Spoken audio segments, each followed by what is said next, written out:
घोषित करना भूल गए। सही है? वो परिवार के 5 प्रत्याशी लड़ा रहे हैं, कहते हैं पीडीए माने पिछड़ा दलित अल्पसंख्यक कहते हैं, लेकिन उनके पीडीए को मैं परिवार डेवलपमेंट अथॉरिटी, पी फॉर परिवार, P for development, A for authority, तो परिवार डेवलपमेंट अथॉरिटी है। अब मैं सपा हो बसपा हो, कांग्रेस यहां है नहीं, लेकिन कांग्रेस सपा गठबंधन का हिस्सा है। सपा बसपा कांग्रेस मुक्त उत्तर प्रदेश बनाने का काम आपने 90% पूरा कर दिया। जो 10% बचा है उसे 2024 में पूरा कर दीजिए। कर दोगे? देखिए आधे लोग हाथ उठाओगे तो मुझे फिर समस्या होगी। 2024 में सपा बसपा कांग्रेस को सफा कर देना है। सपा को समाप्तवादी पार्टी, बसपा को बिल्कुल समाप्तवादी पार्टी, कांग्रेस मुक्त उत्तर प्रदेश में कांग्रेस मुक्त भारत कर देना है। या लक्ष्य लेकर के आप बूथ की ओर जाइएगा। हम सब बूथ के कार्यकर्ता हैं और मैं भी, आप सब जानते हैं, मेरे लिए वो मुख्यमंत्री का पद छोटा होता है, कार्यकर्ता का पद बड़ा होता है। इसलिए मेरा कार्यकर्ता मेरा सब कुछ है। 2024 के लोकसभा चुनाव को लेकर के देश में उथल पुथल मची हुई है। सारे विरोधी दल मिलकर के चाहते हैं कि तीसरी बार मोदी सरकार न बनने पाए। ये सारे विरोधी दल और इनके नेता मिलकर के तीसरी बार मोदी सरकार बनने से रोक सकते हैं क्या? रोक सकते हैं क्या?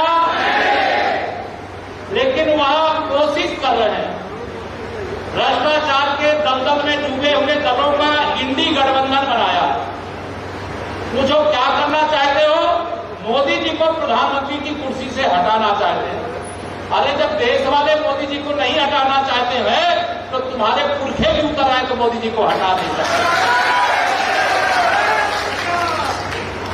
भारतीय जनता पार्टी गरीबों की पार्टी है। माननीय नरेंद्र मोदी जी गरीबों के नेता हैं और सपा बसपा कांग्रेस ये गुंडों की पार्टी, अपराधियों की पार्टी, माफियाओं की पार्टी, भ्रष्टाचारियों की पार्टी है। मोदी जी ने 10 वर्ष में काफी कुछ ठीक किया नहीं किया, जो कांग्रेस 60 साल में नहीं कर सकी वह काम माननीय नरेंद्र मोदी जी ने 10 साल में किया है। और कहा है कि अभी 10 साल जो देखा है वो ट्रेलर है, पूरी पिक्चर तो 4 जून को 4 बजे 400 पार होने के बाद दिखाऊंगा। अब 4 जून को 4 बजे 400 पार, फिर एक बार मोदी सरकार, बहुत सारे भ्रष्टाचारी नेता गिरफ्तार। अब अगर मोदी जी प्रधानमंत्री नहीं बनेंगे तो उनको लगता है कि गिरफ्तारी से बच जाएंगे, लेकिन मोदी जी को तो देश प्रधानमंत्री बनाना चाहता है।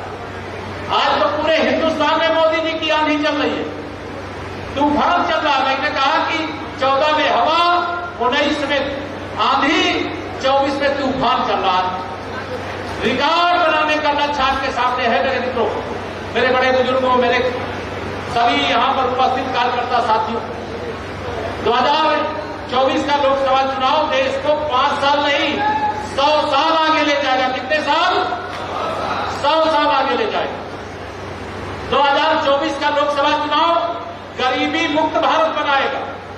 2024 का लोकसभा चुनाव भ्रष्टाचार मुक्त भारत बनाएगा। 2024 का लोकसभा चुनाव कोई गरीब हो तो झोपड़ी में नहीं रहेगा, उसके लिए 3 करोड़ और प्रधानमंत्री आवास बनाने का ऐलान किया जा चुका है। आप सब बूथ की टीम के कार्यकर्ता हो और सब ऊपर के भी पदाधिकारी हो, लेकिन बूथ के कार्यकर्ता के नाते मैं मंच की ओर से आपसे वादा कर रहा हूं। आदरणीय दीदी जी भारत सरकार की मंत्री हैं, संयोग से दीदी के पास और भी मंत्रालय है, लेकिन जो मंत्रालय घर बनाने का काम करता है, तो देश में जो केंद्रीय मंत्री के रूप में वो दीदी के पास मंत्रालय है और उप मुख्यमंत्री के रूप में मेरे पास मंत्रालय है। अब क्या मुझे कहना, ध्यान से सुन लेना, मोदी जी कहते हैं जो मैं कहता हूं वो मैं करता हूं, और मैं भी मोदी जी का को अपना आदर्श मानता हूं, तो मैं भी जो कहता हूं वो करता हूं। मैं सम्मानित मंच यहां जनप्रतिनिधि भी बैठे हैं, पार्टी के नेतृत्वकर्ता भी बैठे हैं, सामने पार्टी का जो भविष्य में नेतृत्व करने वाले हैं वह भी बैठे हुए।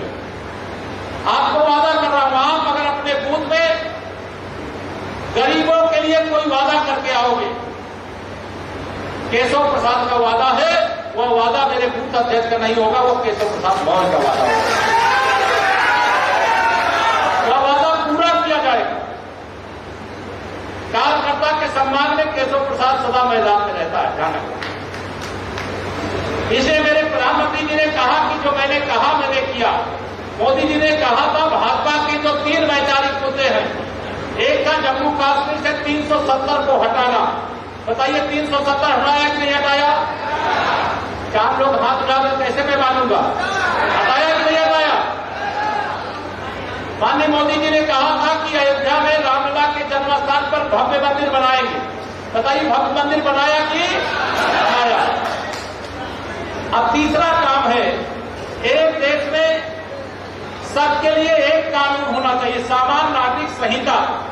मोदी जी ने कहा 4 जून को 400 पार कर दो, सामान्य नागरिक संहिता मिला करके हम तीनों वैचारिक मुद्दे पूरे करने का काम करें। अभी 2023 में आपने यहां मंच पर 3 विधायक हमारे बैठे हुए, इनको विधायक बनाया। अब 2024 में लोकसभा का चुनाव आ गया।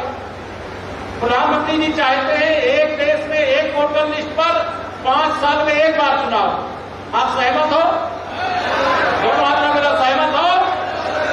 तो एक देश एक वोटर लिस्ट 5 साल में केवल एक बार चुनाव हो, बार बार चुनाव न हो, यह लक्ष्य प्राप्त करने के लिए 400 पार चाहिए। अभी हमारे जम्मू कश्मीर का एक हिस्सा पाकिस्तान के कब्जे में है, जिनको मालूम है जरा हाथ उठाओ। मालूम है ना? पीओके में तिरंगा फहराना चाहते हो? सब लोग हाथ में बताओ, फहराना चाहते हो? तो 400 पार चाहिए। प्रधानमंत्री गरीब कल्याण योजना का राशन वितरण हो रहा है 80 करोड़ लोगों को, हो रहा है कि नहीं हो रहा? जब लग रहा है कि नहीं हो रहा है, हो रहा है कि नहीं हो रहा?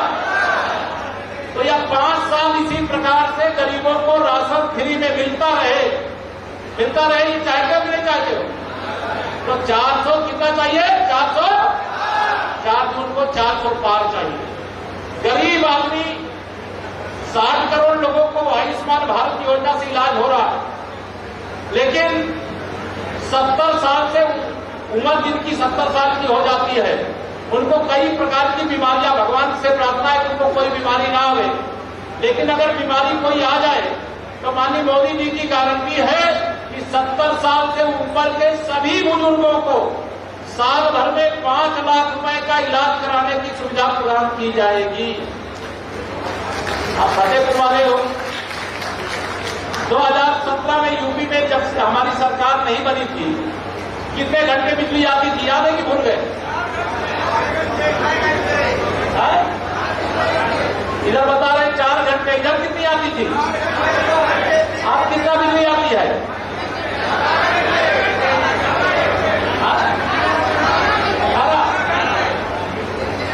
मतलब सपा बसपा की सरकार होती है तो बिजली आती नहीं थी, भाजपा की सरकार तो बिजली जाती नहीं। अंतर है कि नहीं है? पहले ट्रांसफार्मर जल जाए तो बिना पैसा दिए बदला जाता था क्या? अब पैसा देके बदलता है कि बिना पैसा दिए बदलता? पहले सपा का नारा खाली प्लाट हमारा रहता था कि नहीं रहता था? सपा का नारा खाली प्लाट, जिस गाड़ी में सपा का झंडा उस गाड़ी में बैठा गुंडा। बताओ सही है कि गलत है? 2017 के बाद गुंडे उत्तर प्रदेश में गुंडाई कर रहे हैं कि गुंडे घेर गए या तू यूपी छोड़ के गए? बताओ। ये सुशासन का कमल आपने खिलाया, विकास का कमल खिलाया। दीदी के नेतृत्व में, माननीय विधायकगणों के नेतृत्व में, विदकी हो चाहे पूरा फतेहपुर जिला हो, वैसे पूरे उत्तर प्रदेश और देश का विकास हुआ है। लेकिन जैसी सड़कें कमल खिलने के बाद बनी है, ऐसी सड़कें साइकिल के समय बनी थी क्या? तो साइकिल को आपने 2017 में पंचर कर दिया, फिर 2019 में कोई उसका साइकिल का पहिया खोल के ले गया और कोई उसका हैंडल खोल करके ले गया, कोई उसका कैरियर तो खोल करके ले गया। अब 19 में सपा बसपा ने गठबंधन कर लिया था। जब सपा बसपा ने गठबंधन करके मोदी जी को तीसरी बार प्रधानमंत्री बनने से रोकने का चुनाव लड़ा, तब भी आपने दीदी को जिताया या नहीं जिताया था? कितने वोट से जिताया था?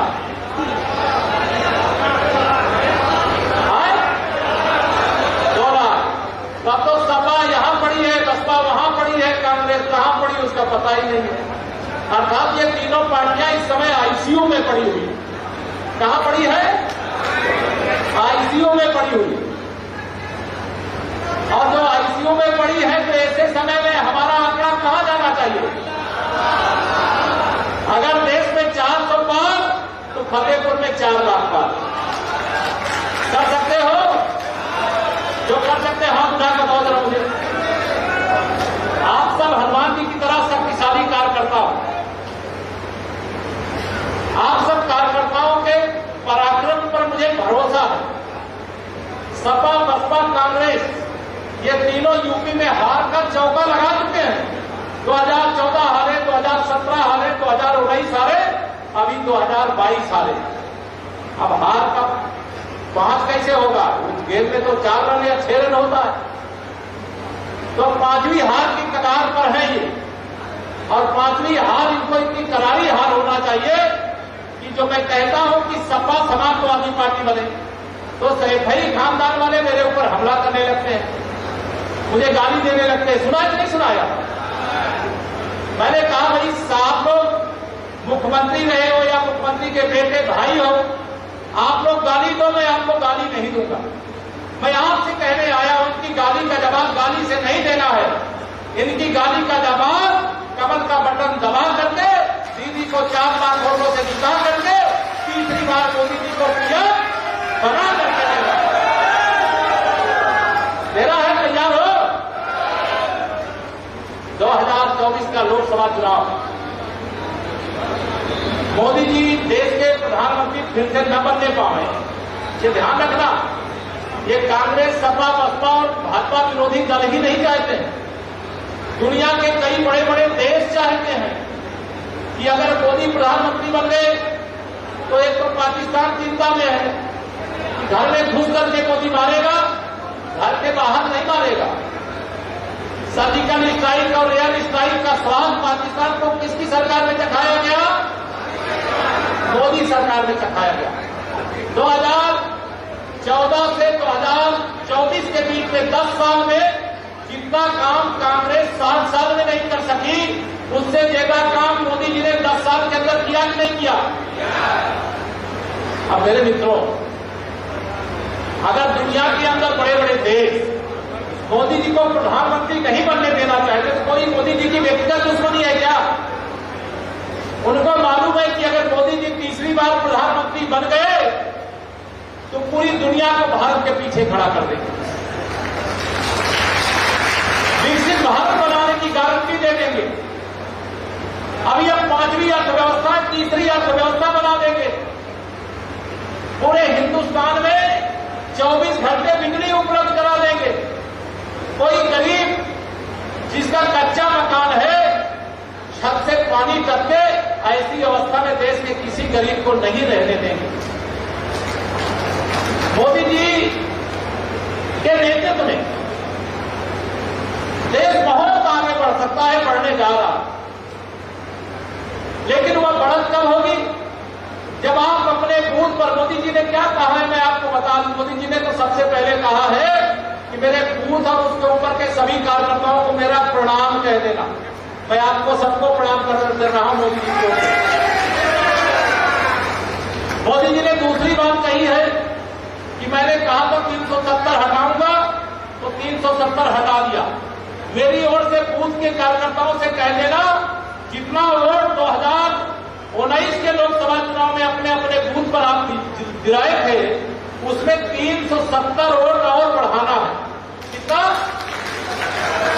यहाँ मंच पर कई लोग हैं जो राष्ट्रीय महाधिवेशन में रहे होंगे, जिसमें प्रधानमंत्री जी ने संबोधित करते हुए कहा था हर बूथ पर 370 वोट बढ़ाओ, क्योंकि 370 हटाया गया। तो जो 370 वोट अपने बूथ पर बढ़ा सकते हैं वो जरा हाथ उठा करके बताएं, बढ़ा सकते हो सब लोग? सब तो ये गठबंधन कर ले तब भी इनकी जमानत जब्त हो जाएगी। आप सब पर मुझे भरोसा, मोदी जी ने जो कहा वो किया, तो मेरा बूथ अध्यक्ष जो कहेगा वो करेगा, करेगा। और केशव प्रसाद जो कह रहा है वो अभी करेगा, ये भी मैं आपको कह रहा हूं। मेरे कार्यकर्ता मित्रों, 370 वोट प्रति बूथ बढ़ाने का लक्ष्य लेकर के जाइए। भारत को विश्व में नंबर 1 बनना चाहिए। हमारे देश को 100 साल आगे बढ़ना चाहिए। जो गरीब है उसके जीवन की गरीबी दूर होना चाहिए। भ्रष्टाचार मुक्त भारत बनना चाहिए। यह सब करने के लिए मोदी जी को एक शक्तिशाली प्रधानमंत्री बनाने का काम करना है। ये सपा, बसपा, कांग्रेस और भाजपा विरोधी दल कहते हैं कि अगर मोदी जी के नेतृत्व में 400 सीटें जीत गए तो संविधान खतरे में पड़ जाएगा। इस प्रकार का दुष्प्रचार कर रहे हैं कि नहीं कर रहे हैं? लोकतंत्र खतरे में पड़ जाएगी, दुष्प्रचार कर रहे हैं कि नहीं कर रहे हैं? दोनों हाथ उठा कर कर रहे हैं कि नहीं कर रहे हैं? मैं आप सब लोगों से कह रहा हूं, कहना न भारत का लोकतंत्र खतरे में है, न भारत का संविधान खतरे में है। श्री राहुल गांधी जी और गांधी खानदान, श्री अखिलेश यादव जी और उनके खानदान का राजनीतिक भविष्य खतरे में पड़ा हुआ है।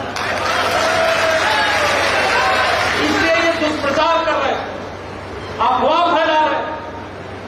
अभी कर्नाटक के अंदर ओबीसी के कोटे के अंदर वहां कर्नाटक के जितने भी मुसलमान हैं उसको उनको शामिल कर दिया और जो आरक्षण का लाभ ओबीसी को मिलना चाहिए वहां के मुसलमानों को देकर के कर्नाटक मॉडल खड़ा किया। अभी तो कर्नाटक में कांग्रेस की सरकार, इसलिए कर्नाटक मॉडल खड़ा किया। अगर इनकी देश में सरकार हो जाए तो जानते हो ये क्या करेंगे? अपने घोषणा पत्र में क्या कहा है कि आपकी संपत्ति का सर्वे कराएंगे। क्या कराएंगे? आपका घर कैसा है, आपके पास खेत कितना है, आपका बैंक बैलेंस कितना है, आपके और आपके घर वालों के पास जेवर कितने, सोना चांदी कितना, सबका सर्वे कराएंगे। और सर्वे करा करके स्वयं पित्रोदा नाम के एक व्यक्ति हैं जो राहुल गांधी जी के पिताजी जब प्रधानमंत्री थे तो उनके सलाहकार थे। उन्होंने कहा अमेरिका का कानून है कि अगर किसी व्यक्ति के पास 10 लाख रुपया है और अगर वो मर जाता है तो 5 लाख रुपया तुरंत सरकार के खाते में जमा हो जाएगा। अगर 1 बीघा जमीन है तो 10 बिस्वा जमीन सरकार के खाते में दर्ज हो जाएगी। मतलब आपके पास जो कुछ है उसका आधा हिस्सा सरकार के खजाने में चला जाएगा, सरकार के खाते में चला जाएगा। मोदी जी ने कहा ये भारत है, यहां बाबा साहब भीमराव अंबेडकर का बनाया हुआ संविधान है। उस संविधान से हिंदुस्तान चल रहा है, उस संविधान से हिंदुस्तान चलेगा। अमेरिका के कानून से हिंदुस्तान नहीं चलेगा। इसलिए कांग्रेस की और कांग्रेस के साथियों की बत्ती गुल करने का काम करना है। इनका साथी कौन है?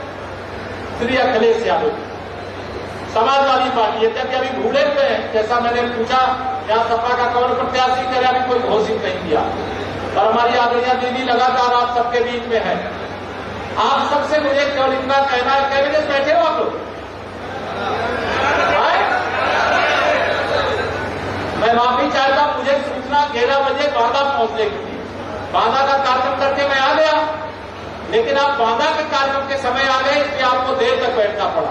इस समय हमारे लिए एक मिनट महत्वपूर्ण है और आधा घंटा 1 घंटा लेट हो जाए चलता है। मैं ज्यादा देर बैठाना नहीं चाहता।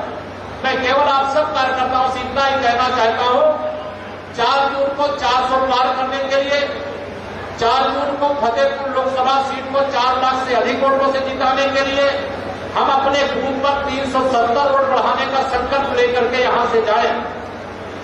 और जो चुनौतियां देश के सामने, हर चुनौती का अंत कोई करेगा तो कमल का फूल करेगा, बाकी नरेंद्र मोदी जी करेंगे। इसलिए चुनाव के बीच में जब जरूरत होगी फिर आऊंगा। आज इतना ही निवेदन करके कि आप भारी मतों से भाजपा को यहां से आदरणीय दीदी को जिताएं, मोदी जी को पीएम बनाएं। इतना कहकर देता हूं अपनी बाड़ी को मिलाऊं, जरा दोनों हाथ उठा करके बोलिए।